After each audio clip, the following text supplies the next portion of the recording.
Let's smile and start the class. चलिए देखिए, समस्याएं तो जीवन में चलती रहेंगी, उन समस्याओं से लड़ने की बजाय उनको छोड़ो, जो है सो है बाकी अपने काम पर ध्यान देते हैं। तो गाइज आज हम बात करने वाले हैं अनीश जंग की लिखी हुई एक और कहानी पे, जिसका नाम है कि I want to drive a motor car. कि भाई मैं एक मोटर कार मैकेनिक बनना चाहता हूं, मैं एक मोटर कार ड्राइव करना चाहता हूं। तो वास्तविकता में ये कहानी किसकी है, इस कहानी की पृष्ठभूमि को पहले एक बार देख लेते हैं, जान लेते हैं, समझ लेते हैं। तो मुकेश नाम का एक युवा है, एक नवयुवक है, उसकी ये कहानी है। अब ये मुकेश नाम का युवा जो है फिरोजाबाद में रहता है, और फिरोजाबाद जो है इंडिया की ग्लास ब्लोइंग इंडस्ट्री यानी कि शीशा या कांच पिघला करके जो सामान बनाया जाता है उस इंडस्ट्री का सबसे बड़ा हब है, सबसे बड़ा केंद्र है। और यहाँ पर मुकेश जिस स्थान पर रहता है वो जगह जो है वहाँ सबसे ज़्यादा चूड़ियाँ बनाने का काम होता है, यानी कि कांच की चूड़ियाँ बनाने का काम वहाँ पर किया जाता है। ऐसे परिवार से वह बिलोंग करता है, ऐसे परिवार से वह संबंध रखता है। उसके घर की अगर बात करें तो उसका घर जो है आधा बना हुआ है, आधा अभी बनना बाकी है, हाफ शेक बना हुआ है। और उसके घर में अभी भी पुराने तरीके से चूल्हे पर ही खाना बनाया जाता है, यानी कि जब लेखिका उनके घर जाती है तो देखती है कि उसकी भाभी जो है वह चूल्हे पर खाना पका रही है। और साथ ही साथ यहाँ पर हम मुकेश के भाई को देखते हैं, मुकेश के दादा को देखते हैं, मुकेश की दादी को देखते हैं। तो इन सभी पात्रों को हम यहाँ पर देखते हैं जो अपने अपने जीवन का अनुभव बता रहे होते हैं। जैसे कि उनके फादर साहब की अगर बात करें तो वो कहते हैं कि भाई मुझे जो कुछ आता था मैंने अपने बच्चों को सिखा दिया, जो कुछ मैं अपने बच्चों के लिए कर सकता था मैंने कर दिया। और उस बने हुए मकान की और वो देख करके कहते हैं कि इतना ही मैं अपने बच्चों के लिए कर पाया हूं। वह मकान जिसे बहुत ही गर्व के साथ मुकेश लेखिका को दिखाता है कि ये मकान अभी अभी बना है, यानी अभी अभी इसमें सुधार का कार्य किया गया है, लेकिन उसके बाद भी बहुत ही जीर्ण शीर्ण अवस्था में वो दिखाई दे रहा था। साथ ही साथ अगर उनकी दादी की बात करें तो वो उनकी एक सबसे बड़ी शिकायत है, मतलब एक ऐसा वाक्य जो बिल्कुल हृदय विदारक है, दिल तोड़ देता है, वो वाक्य है कि उम्र भर एक सेर खाना भी नहीं खाया। यानी पूरी उम्र निकल गई, वृद्धावस्था आ गई, बुढ़ापा आ गया, लेकिन आज तक कभी पेट भर खाना खाने को नहीं मिला। ये उनकी शिकायत हमें सुनने को मिलती है। इसी के साथ में हम उनकी भाभी को भी देखते हैं जो मुकेश से थोड़ी ही बड़ी है। वो बहू के सारे रिचुअल्स करती हैं। जैसे ही कोई घर के पुरुष प्रवेश करते हैं वह दीवार के पीछे चली जाती है, अपना घूंघट निकाल लेती है। वहीं पर एक लड़की बैठी होती है सविता, जो कि कांच के टुकड़ों को जोड़ करके चूड़ी का आकार दे रही होती है। उसे देख करके जो हमारी लेखिका है वो एक विचार में पड़ जाती है, एक विचार में खो जाती है। कौन सा विचार आता है उसके दिमाग में कि ये लड़की जो काम कर रही है, क्या ये लड़की इस कार्य के महत्व को जानती है, क्या ये लड़की इस कार्य के महत्व को समझती है कि ये कार्य भारत में रहने वाली जो महिलाएं हैं, खासकर सुहागन महिलाएं हैं, उनके लिए कितना महत्वपूर्ण कार्य है, क्योंकि चूड़ियां जो है कहीं ना कहीं सुहाग की निशानी मानी जाती है। तो वह विचार करती है कि एक दिन आएगा कि ये जो नवयुवती बैठ करके चूड़ियां जोड़ रही है या चूड़ियों के टुकड़े जोड़ रही है, एक दिन अचानक से इसके सर पे भी लाल रंग का दुपट्टा ओढ़ा दिया जाएगा, एक घूंघट लगा दिया जाएगा और इसके हाथ में भी ऐसी ही चूड़ियां पहना दी जाएगी, इसके हाथ में मेहंदी लगाई जाएगी, अर्थात एक दिन इसका भी विवाह संस्कार हो जाएगा, एक दिन इसकी भी शादी हो जाएगी। तो ये सारा का सारा हम मुकेश के बारे में देखते हैं एंड मेन जो डायलॉग्स हैं उसके बारे में देखते हैं। अब जो फिरोजाबाद है वह कैसी जगह है, तो बहुत ही पतली गलियां वहां पर है, गंदगी से भरी हुई गलियां वहां पर आपको देखने को मिलती है। हर घर जो है एक दूसरे से इतना सटकर, इतना चिपक कर बना हुआ है कि वहां पर मतलब हमेशा बदबूदार स्थिति बनी रहती है। घरों में ही आपको पालतू जानवर देखने को मिलते हैं, यानी कि गाय भैंस इत्यादि को घरों में ही पाला जाता है, क्योंकि बाहर उन्हें निकलना नहीं दिया जाता। और हर तीसरे चौथे घर में अगर आप झांक करके देखो तो वहां पर चूड़ियों के ढेर आपको दिखाई देते हैं। अब ये चूड़ियों का ढेर, ये सारी की सारी कितनी अच्छी बातें लग रही है। आइए जरा इसके पीछे का काला सच भी जानते हैं।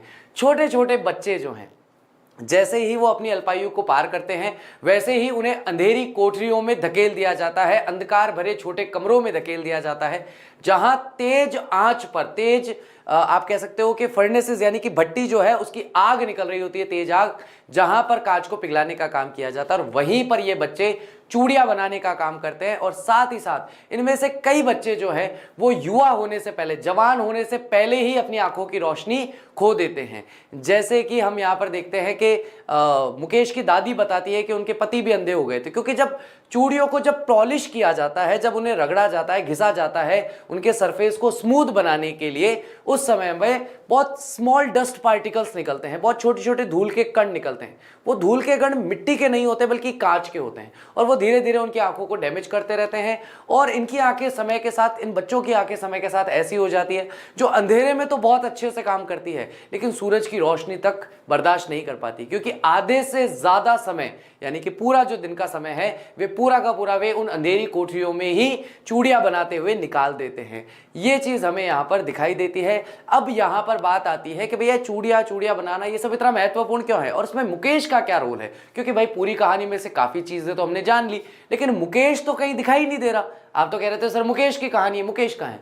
तो मुकेश आता है जब उसकी दादी कहती है कि भाई ये हमारा कर्म है, और कर्म जो है और भाग्य जो है उसे बदला नहीं जा सकता। अगर जैसे मैंने कल एग्जांपल दिया था कि भाई भगवान को अगर राजा ही बनाना होता हमें, तो राजा के घर में पैदा होते, अपने आप राजा बन जाते। चूड़ियां बनाने वालों के घर में पैदा हुए हैं, इसका मतलब आगे बढ़ के हमें क्या काम करना है? चूड़ियां ही बनाने का काम करना है, चूड़ियां ही बेचने का काम करना है। तो जो लाइनेज हमें मिल गई है, यानी कि जो पंक्तिबद्धता हमें मिली है कि जो काम दादा ने किया वही पोता कर रहा है, वही बेटा कर रहा है, बेटे ने जो काम किया पोता कर रहा है, उसका पड़ पोता कर रहा है, उसका सड़ पोता कर रहा है।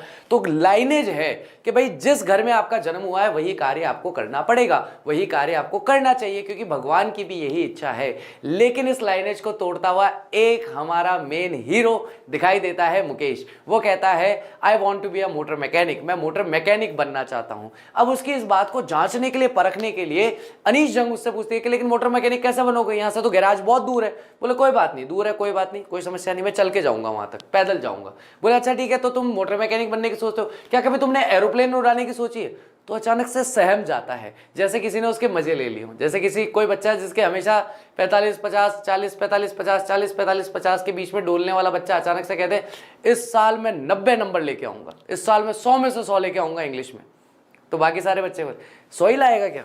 100 में से 500-700 लिया। तो ये वो वाला भाव है कि जहां पर अनीश जंग उससे पूछती है कि क्या तुम एरोप्लेन उड़ाने के बारे में भी सोचते हो, तो वो पलट के कहता है नहीं, मैं मोटर मैकेनिक बनना चाहता हूं। तो यहां पर हमें समझ में आता है कि भाई जो चीजें वो अपने आसपास देख रहा है, अपने आसपास के संसार में देख रहा है, वो उन्हीं से संबंधित सपने देखता है। क्योंकि वहां पर फिरोजाबाद की गलियों में आपको गाड़ियां दौड़ती हुई दिख जाएंगी, लेकिन एरोप्लेन फिरोजाबाद के ऊपर से बहुत कम उड़ा करते हैं। वहीं पर हम एक विशियस सर्किल के बारे में भी अनीश जंग को वहीं, यानी कि फिरोजाबाद के ही युवाओं से बात करते हुए देखते हैं।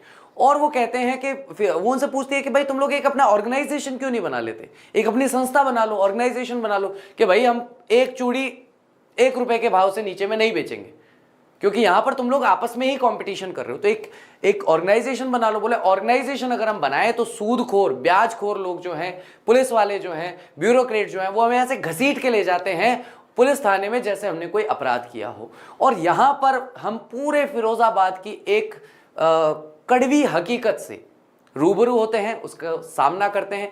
वो कड़वी हकीकत क्या है? वो कड़वी हकीकत ये है कि यहाँ पर जो भी बच्चे जन्म ले रहे हैं, या जो भी पीढ़ियों ने यहाँ पर अपनी पीढ़ियां बिताई है, जिन भी लोगों ने, उन्होंने अपने अपने पिता ने, यानी पिता ने अपना अपना बोझ जो कर्जा ले रखा है वो अपने बेटे को ऐसा दे करके गया है कि भाई वह उस बोझ को चाहकर भी नहीं उतार सकता। और बच्चे भी इतनी कम आयु में, यानी इतनी कम उम्र में ही बच्चों पर यह बोझ लाद दिया जाता है कि इससे पहले कि वो सोचे समझे, हाँ करें ना करें, उससे पहले ही वो बोझ को स्वाभाविक तौर पर स्वीकार कर लेते हैं। ऐसा ही उनका जीवन चलता है। पहले वो कर्जा लेते हैं, फिर चूड़ियां बनाते हैं, फिर जिससे कर्जा लिया है वही व्यक्ति दलाल होता है, उसको चूड़ियां बेचते हैं। इस तरीके से वे एक विशियस सर्किल में, जो विशियस सर्किल दुख से, पीड़ा से और गरीबी से बनता है, वह दुख से गरीबी, गरीबी से पीड़ा, पीड़ा से फिर दुख, फिर दुख से फिर गरीबी से फिर पीड़ा, इस तरीके से एक कुचक्र में फंसे हुए हैं। और इसी कुचक्र में वो गोल गोल गोल गोल गोल गोल चलते रहते हैं।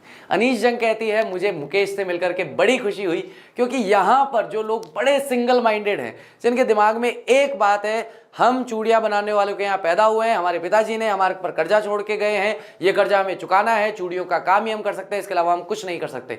तो जहां पर ऐसे एरिया में, जहां पर आसपास की हवा, आसपास का वातावरण, माहौल आपको एक दिशा में सोचने वाला बनाता है, वहीं पर मुकेश नामक एक युवा उन्हें मिलता है जो कहता है कि मैं मोटर मैकेनिक बनूंगा, यानी वो उस लाइनेज को तोड़ना चाहता है, वो इस भ्रांति को तोड़ना चाहता है कि जैसा जिस घर में हम पैदा हुए हैं वही कार्य हमें करना पड़ेगा। किसान के घर में पैदा हुआ है, किसानी ही करेगा। मोची के घर में पैदा हुआ है, मोची का काम ही करेगा। नाई के घर में पैदा हुआ है, नाई का काम ही करेगा। इस तरह की जो सारी की सारी विचारधाराएं हैं, उन विचारधाराओं को तोड़ता हुआ यहां पर मुकेश दिखाई देता है, जो इनमें से किसी विचारधारा को कोई महत्व नहीं देता। वो कहता है मैं मोटर मैकेनिक बनना चाहता हूं। तो यही हमारे लिए सबसे बड़ी सीख है इसमें।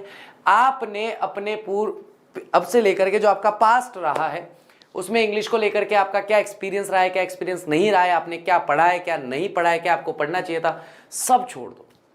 ये सब पुराना बैगेज है, ये सब पुराना बोझ है। इसे कब तक कंधों पे लाद के चलोगे यार? इसे कभी तो उतारना पड़ेगा। है कि सर मैं तो गांव में रहता हूँ इसलिए इंग्लिश नहीं आती, सर हमारे स्कूल में तो इंग्लिश टीचर ही नहीं था इसलिए इंग्लिश नहीं आती, सर हमें तो इंग्लिश आती ही नहीं है, सर हमें तो इंग्लिश से डर लगता है। जब तक ये कहते रहोगे इंग्लिश नहीं आएगी, इंग्लिश क्या कोई भी सब्जेक्ट नहीं आएगा, आप अपने जीवन में कहीं नहीं पहुंच पाओगे। रीजन, आपने अपने आप को इतने सारे भारी विचारों से, अपने पैरों में वो भारी विचार रूपी बेड़ियां बांध रखी है कि आप 2 कदम भी नहीं चल सकते। क्योंकि जैसे ही आप इंग्लिश की तरफ बढ़ने लगोगे आप बोलोगे अरे यार अपन कैसे इंग्लिश पढ़ सकते हैं, क्योंकि लोगों ने हमें सिखाया, ये लोगों ने हमें सिखाया। गांव में अगर कोई जरा सी इंग्लिश बोलते, my name is Chitransh Dadhich, ओहो देखो लॉर्ड गवर्नर साहब आए, लॉर्ड साहब आए हैं, लॉर्ड गवर्नर आए हैं मद्रास के गवर्नर साहब आए, देखो अंग्रेजी बोल रहे हैं। तो जो वो लोग अपने जीवन में नहीं प्राप्त कर पाए और उस बात का मलाल है, चाहते हैं कि आप भी ऐसा ही जीवन जिएं और आप भी जीवन भर मलाल में ही रहें। क्यों रहना, हमारी चॉइस है, इट्स योर चॉइस कि आप अपने जीवन में क्या हासिल करना चाहते हैं, क्या प्राप्त करना चाहते हैं। इस बात का इससे कोई लेना देना नहीं है कि आप कैसी पृष्ठभूमि से आते हैं, यही ये चैप्टर हमें सीख देता है। तो ये हमारी कहानी स्टाइल है, स्टोरी स्टाइल है, जिसमें हमने हर भाग को अच्छी तरीके से टच किया, हर भाग को हमने छू के देखा कि कहाँ कहाँ किस किस विषय में, किस किस संदर्भ में क्या क्या चर्चा यहाँ पर हमें होती हुई दिखाई देती है। चलिए कोई बात नहीं, अगर आपको लगे, आपका मन हो लाइक करने का तो जरूर कीजिएगा, नहीं करने का हो तो कोई बात नहीं। आपको लगे कि ये कहानी आपके किसी दोस्त के जीवन को परिवर्तित कर सकती है, कोई ऐसा दोस्त जो डिप्रेशन में चल रहा हो, और डिप्रेशन में तो इतिहास की वजह से ही चलते हैं, वर्तमान की वजह से नहीं चलते, कि भाई अब से पहले कोई गलती हो गई और यार मेरे से ऐसा हो गया वैसा हो गया, डिप्रेशन में बैठे हैं 15 दिन हो गए। तो ऐसे किसी फ्रेंड को शेयर कर दो भाई ये ताकि वो सुने इस कहानी को और समझे कि भैया सबसे निचले पायदान की खूबसूरती ये है कि उससे नीचे नहीं जा सकते, अब उससे ऊपर ही जाने का रास्ता बनेगा, है ना। कई बार मतलब मैं भी ऐसी बातें, दार्शनिक बातें कर लेता हूँ, बाकी ज़्यादा मुझे आती नहीं है। ये एक सीडी है, अगर मैं चित्रांश दादिश हूँ, सीडी हूँ, हाँ ये सीडी है और मैं सीडी हूँ, चित्रांश दादिश, मैं इस जगह खड़ा हूँ, इससे नीचे जाने के लिए तो मेरे पास जगह है ही नहीं। अब तो केवल एक ही दिशा में मैं मूव कर सकता हूँ, आगे ऊपर ही बढ़ सकता हूँ। So we feel be blessed when you lost everything, because that's the place where you start gaining and achieving। ठीक है, चलो आगे बढ़ते हैं और मुकेश का चरित्र देखते हैं भैया, चारित्रिक विशेषता देखते हैं। चलिए बिल्कुल बेटा वर्णिका सैन, मैं डेफिनेटली पूरे साल आपके साथ लगा हुआ हूं, लिटरेचर से लेकर के, ग्रामर से लेकर के, राइटिंग से लेकर के, ट्रांसलेशन से लेकर के, क्या प्लानिंग करनी है, कैसे प्लानिंग करनी है, सब बताऊंगा, कुछ नहीं छोड़ूंगा, कहीं कमी नहीं रखूंगा। Mukesh is a young boy who appears in the chapter the lost spring. Mukesh एक यंग बॉय है, एक युवा लड़का है जो कि दिखाई देता है चैप्टर में, जिसका नाम है lost spring. He lives in Firozabad, वह फिरोजाबाद में रहता है, which is the hub of India's glass blowing industry, जो कि हब है, हब होने का मतलब केंद्र है, भारत की कांच पिघलाने वाली इंडस्ट्री का, कांच पिघलाने वाले उद्योग का। The people of Firozabad are engaged in making bangles, जो लोग हैं फिरोजाबाद के वह संलिप्त हैं, संलग्न हैं, लगे हुए हैं, किस काम में लगे हुए हैं, मेकिंग बैंगल्स, चूड़ियां बनाने में लगे हुए हैं। सो इज मुकेश, और मुकेश भी लगा हुआ है, एंड हिज फैमिली, और उसका परिवार भी लगा हुआ है। Mukesh lives in a small house which he proudly says is being renovated. तो मुकेश जो है एक छोटे से घर में रहता है, जिसके लिए वह प्राउडली, जब पहली बार वो घर लेके जाता है ना, गर्व से कहता है, देखिए मैम, आइए अनीस जंग मैम, हम आपको आपका घर दिखाते हैं, ये हमारा घर है, देखिए अभी अभी रिनोवेट किया है, अभी इसमें सुधार करा हुआ है ना। एक शब्द आता है, मुझे नहीं पता आपको पता है या नहीं पता, मरम्मत, सुना है शब्द किसी ने? अभी अभी इसकी मरम्मत कराई गई है। It is situated in a small street, और ये जो घर है ये एक छोटी पतली सी गली में है, which is filled with garbage, जो पूरी तरीके से कचरे से भरी हुई है, एंड टाइटली पैक्ड हाउसेस, और बिल्कुल कस के, मतलब छोटे छोटे मकान है जिनमें इंसान और जानवर बड़ी मुश्किल से साथ रह रहे हैं। His family consist of his grand parents, उसके परिवार में उसके दादा दादी हैं, उसका बड़ा भाई है और उसके बड़े भाई की पत्नी है जो कि मुकेश से बस कुछ ही साल बड़ी है। In a place like Firozabad, Firozabad जैसे एक स्थान पर, people have accepted bangle making as their karma जिसको कहते हैं। तो फिरोजाबाद जैसी जगह पर लोगों ने स्वीकार कर लिया है। सबसे बड़ी समस्या है स्वीकार कर लेना। पता नहीं क्यों मेरे को स्वीकार करने से बड़ी दिक्कत है। जब तक मैं सेल्फ एनालाइज नहीं कर लेता मैं किसी चीज को स्वीकार नहीं करता। दिक्कत आती है स्वीकार करने में। मैं 10th क्लास में था, टीचर ने आके कहा तू गधा है। मैंने सोचा मेरे 4 पैर नहीं है, पूंछ नहीं है और मैं ढेंचू ढेंचू भी नहीं कर रहा, तो मैं गधा कैसे हुआ। उनका काम था कहने का, उन्होंने कह दिया। मेरा काम था नहीं मानने का, मैंने नहीं माना। अच्छा किया ना नहीं माना। मान के बैठ जाता गड़बड़ हो जाती। तुम लोग मेरे से मिलते कैसे फिर। तो यही है कि लोग जो है वो मान लेते हैं। जो भी आपको आसपास के लोग कहते हैं उसे मानना नहीं चाहिए, उस पर सोचना चाहिए, थोड़ा सा तार्किक बुद्धि होनी चाहिए। People have accepted bangle making as their karma, लोगों ने स्वीकार कर लिया है चूड़ियां बनाना उनका कर्म है। एंड पोवर्टी देयर फेट, और गरीबी जो है, नहीं मैं नहीं लिखूंगा वर्ड मीनिंग, तुमसे लिखवाना है। गरीबी जो है उनका भाग्य है। Nobody thinks of following a different path, कोई भी ऐसा नहीं है पूरे फिरोजाबाद में जो कोई अलग रास्ता, डिफरेंट पाथ का मतलब अलग रास्ते पर चलने की सोच रहा हो।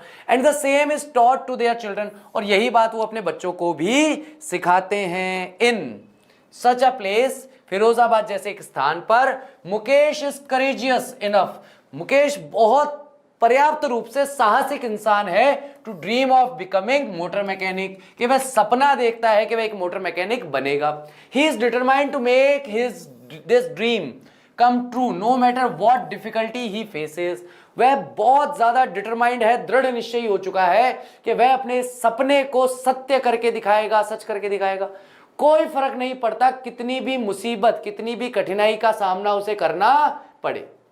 On being asked whether he would become a pilot, और जब उससे पूछा जाता है क्या वह पायलट बनने के बारे में भी सोचता है, Mukesh shows a hint of embarrassment, तो मुकेश जो है असहजता का एक छोटा सा संकेत देता है कि इस प्रश्न पर वो थोड़ा असहज है, क्योंकि उसको लग रहा है कि कहीं ना कहीं जो मोटर मैकेनिक बनने वाली बात मैंने कही है इस पर इसका मजाक उड़ाया जा रहा है। His dream of becoming a motor mechanic might have arisen from the car passing down the street of the town, तो उसका मोटर मैकेनिक बनने का जो सपना है वो शायद इससे सपना जागा होगा या इससे सपना शुरू हुआ होगा, क्योंकि उसने फिरोजाबाद की सड़कों में कारें दौड़ती हुई देखी। But a plane would rarely fly over Firozabad, लेकिन एक हवाई जहाज जो है वो रेयरली, मतलब ना के बराबर ही किसी ऐसी जगह से उड़ता है। ठीक है, यानी कि फिरोजाबाद जैसी जगह से नहीं उड़ता है, उसके ऊपर नहीं उड़ता है। ठीक है, नेक्स्ट है, यहां पर हम समरी देख रहे हैं इसका, I want to drive a car. The story revolves around Mukesh,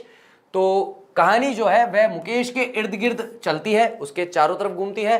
who belongs to a family of bangle makers, जो बैंगल मेकर्स यानी चूड़ियां बनाने वालों के एक परिवार से बिलोंग करता है, परिवार से संबंध रखता है।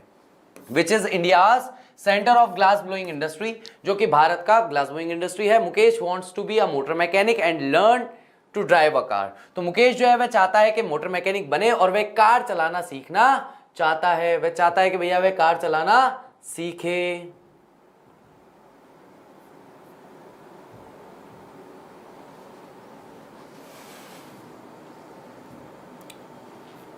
चलिए, the author describes the life of traditional bangle makers, यहां पर लेखिका जो है वे व्याख्या करती है कि जो पारंपरिक रूप से बैंगल बनाने वाले हैं, चूड़ियां बनाने वाले हैं, उनका जीवन कैसा है।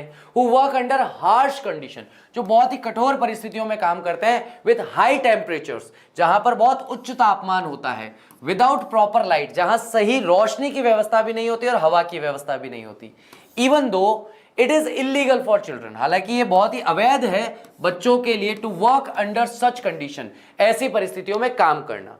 20,000 चिल्ड्रन, 20,000 बच्चे still work under such a condition, ऐसी परिस्थितियों में आज भी काम कर रहे हैं, है ना। Even after the family worked at the bangle factory, इसके बाद भी के फैमिली मेंबर जो है वो काम कर चुके हैं बैंगल फैक्ट्री के अंदर। दे रिमेन्ड पुअर, उसके बाद भी वे गरीब ही हैं। Mukesh's family still needed to build a proper house. Mukesh का परिवार को अभी भी आवश्यकता है कि वे एक सही घर बनाएं। The same is the fate of the other people living in this area। और यही भाग्य उन लोगों का भी है, यही फेट उन लोगों का भी है, दूसरे लोगों का जो इस इलाके में रहते हैं।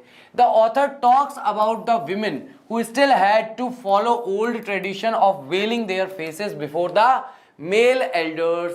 और यहाँ पर ऑथर जो है वह महिलाओं के बारे में भी बात करती है, जहां पर अभी भी पुरानी परंपराओं का अनुसरण किया जा रहा है, पुरानी परंपराओं को निभाया जा रहा है। क्या है पुरानी परंपरा? कि घर के बड़े लोग जब भी आते हैं तो बहुएं घूंघट निकाल लेती हैं। मुझे नहीं पता आप अलग अलग राज्यों से हो, आपके यहाँ पर ये प्रथा है या नहीं है। मैं राजस्थान से हूँ, हमारे यहाँ ये प्रथा है, ठीक है। मुझे ये कहने में कोई शर्म नहीं है, कोई शक नहीं है, क्योंकि जब तक लोग नहीं बदलेंगे तब तक बदलना, मतलब लोगों को बदलना पड़ेगा। कानून कितने बना लो, कुछ नहीं होने वाला। ये सामाजिक परिवर्तन है। समाज आपसे, मुझसे, हम सभी से बनता है, ठीक है। तो अगर हम ये परिवर्तन चाहते हैं, अगर हम इस परिवर्तन के लिए तैयार हैं, इस परिवर्तन से सहज हैं, तो इस परिवर्तन के लिए हमें ही कदम उठाने होंगे और कोई इसमें कुछ नहीं कर सकता। अगर कोई भी व्यक्ति अपने परिवार में निर्णय लेता है कि कोई घूंघट प्रथा नहीं होगी, तो कोई घूंघट प्रथा नहीं है। कोई व्यक्ति अपने परिवार में डिसीजन लेता है कि भाई घूंघट प्रथा होगी, तो घूंघट प्रथा है। सिंपल सी बात है। तो जो व्यक्ति अपने परिवार में जिस तरीके से स्टैंड लेगा वो प्रथा वैसे बन जाएगी, ठीक है। तो मेल जो एल्डर्स आते हैं, बड़े मेल जो आते हैं, उनके सामने घूंघट निकालने की प्रथा। Mukesh's elder brother's wife was given charge of 3 males. तो यहाँ पर मुकेश के जो बड़े भाई की पत्नी है वो इंचार्ज है। इंचार्ज मतलब सभी का ध्यान रखने वाली है, सभी का ख्याल रखने वाली है, तीनों पुरुषों का, उसका पति मुकेश और उनके father. At a very young age, बहुत ही कम आयु में उसे इन सब का ध्यान रखना पड़ता है, परिवार का ध्यान रखना पड़ता है, ठीक है। The author also describe how working under such conditions affects young children's eyesight. Author जो है ये भी व्याख्या करती है कि कैसे ऐसी परिस्थितियों में, ऐसी कंडीशंस में काम करने से जो युवा बच्चे हैं, छोटे बच्चे जो हैं, उनकी आंखों पर, उनकी आंखों की रोशनी पर, आईसाइट पर कितना दुष्प्रभाव पड़ता है। मेकिंग देम ब्लाइंड, उससे वो अंधे हो जाते हैं। At a very young age, बहुत कम आयु के अंदर। मैंने बताया ना कहानी में, युवा जवान होने से पहले ही अंधे हो जाते हैं। मुकेश's grandmother had already accepted this lifestyle and calls it her husband's destiny to lose his eyesight।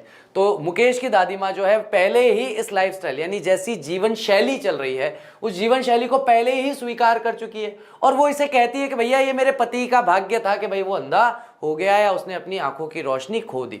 When asked to form a cooperative, और जब उनसे पूछा जाता है कि भाई तुम लोग मिल करके कोऑपरेटिव क्यों नहीं बना लेते, एक सोसाइटी क्यों नहीं बना लेते, एक ऑर्गेनाइजेशन क्यों नहीं बना लेते फॉर बेटर लिविंग कंडीशन, बेहतर जीवन जीने की परिस्थितियों के लिए। They said they had a fear of being beaten by the police for doing something illegal. तो वे लोग कहते हैं कि उन्हें डर है कि उन्हें पुलिस के द्वारा पीटा जाएगा जैसे वो कोई इलीगल काम कर रहे हैं। Therefore no one dares to change their line of profession, इसीलिए कोई भी साहस नहीं करता है कि वो अपना लाइन ऑफ प्रोफेशन, यानी कार्य करने का, जो बैंगल बनाने का जो कार्य है, उसे चेंज कर सके।